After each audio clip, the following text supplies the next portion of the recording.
महत्वाची घडामोड शिरूरचे माजी खासदार शिवाजीराव आढळराव पाटील आज राष्ट्रवादी काँग्रेस अजित पवार पक्षामध्ये पक्ष प्रवेश करणार आहेत। अजित पवार, सुनील तटकरे, दिलीप वळसे पाटील यांच्या उपस्थितीत मंचरमध्ये आज दुपारी 3:30 वाजता पक्ष प्रवेशाचा हा कार्यक्रम होणार आहे आणि यावेळी इथे सभाही होणार आहे। शिरूर लोकसभेसाठी शिवाजी आढळराव पाटलांच्या नावाची या सभेमधून घोषणा होईल। आढळरावांची लढत ही कोल्ह्यांशी होणार आहे आणि त्यामुळे यावेळी मोठ्या संख्येने विजयी होऊन निवडणुकीमध्ये 2019चा बदला घेणार असा दावा आढळरावांनी केलेला आहे। तर अमोल कोल्हेंनी आढळरावांना प्रत्युत्तर दिले। 2019चा बदला घेणार का?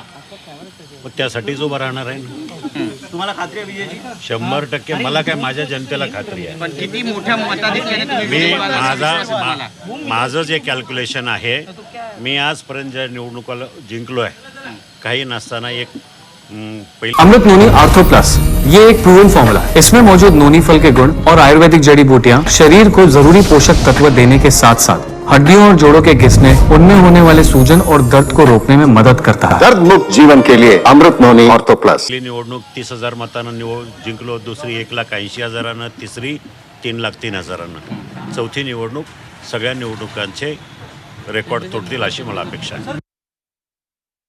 तर त्यांना 2019चा बदला घ्यायचा आहे। मला मात्र सर्वसामान्य शेतकऱ्यांचा, सर्वसामान्य कष्टकऱ्यांचा, महाराष्ट्रातल्या युवकांचा आणि महाराष्ट्राच्या स्वाभिमानाचा आवाज हा दिल्लीत घुमत राहावा, यासाठी मी मायबाप जनतेकडे हे आशीर्वाद मागतोय।